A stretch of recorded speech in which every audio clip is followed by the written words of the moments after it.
Hello, and welcome to The Mindset, the show where we set our minds on finding purpose and working with others. My name is Albert, and joining me as always is Dada. The topic of today is intent matters. That underlying intention that we keep in our mind every time we interact with other beings is a very important and a point that can determine if that interaction will be good or not. It's not always just the words that I say, but what is the intent that is driving those words? Because if I have love and respect for somebody, if I use harsh words, it may not be offensive to that individual. But if I don't have a respect or love for the other individual, even if I use polite words, it can bring disturbance. For those of you watching who think maybe that sounds too much like magic, that people can just perceive another person's feeling, we give off physiological cues. We may not be aware of them, but our facial expressions change, our cadence may change, the tone of our voice may change. So there are these other subtle cues that are very real, and we subconsciously pick up on them because we evolved to do so. And it's very important to maintain a good relationship with others. And what we think when we are connecting with others, our intent has a lot of effect in the way we relate to other people. I'll give a personal example here. I was trying to explain something about computer programming and software development to my wife. My desire was to have her learn and to help her learn something, but I realized we had different expectations about the situation. And I was getting very frustrated trying to explain technical details, and her expectation was really just to have something that the everyday person could understand and not looking for a technical view. My unawareness, let's say, of what her intent was or her desire was versus what my intent was, they weren't matching, and that made it for a very ineffective communication. It is in us this tendency to project what in our mind into the other people, and it gives rise to situations that it becomes a monologue.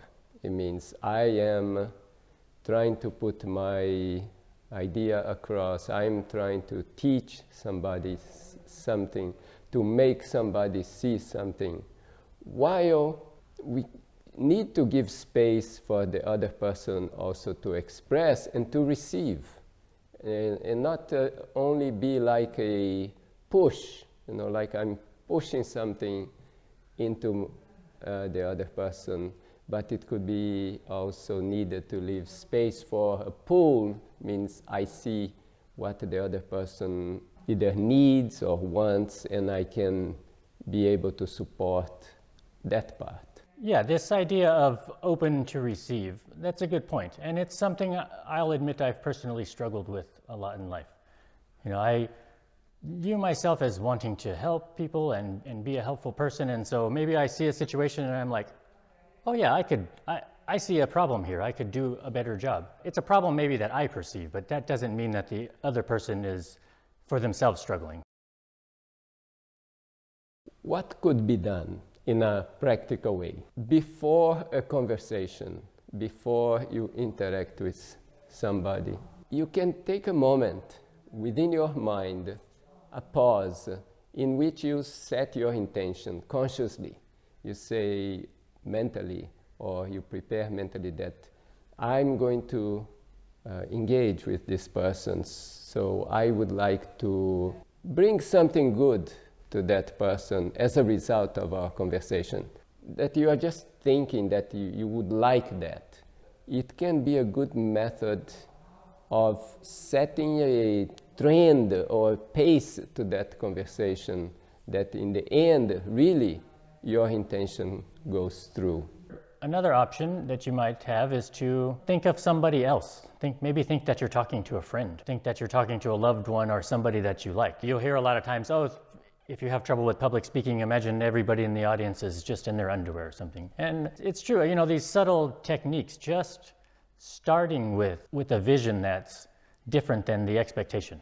Maybe try to say, here's a chance to learn something new, here's a chance to see where is the barrier in communication.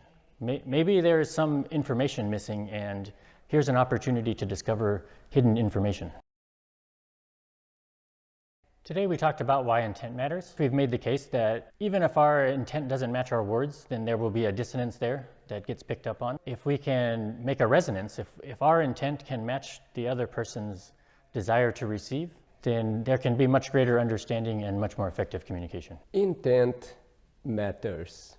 What is in your mind is transmitted to the other people. And not only your words, but what's in the mind. Even if the words are going in a different direction, what is in your mind is what is going through and what people are perceiving. And if you have liked the topic, we are going to be talking again and again about this and also many other important things for our life. Please like and subscribe. Thank you for watching. Thank you for watching.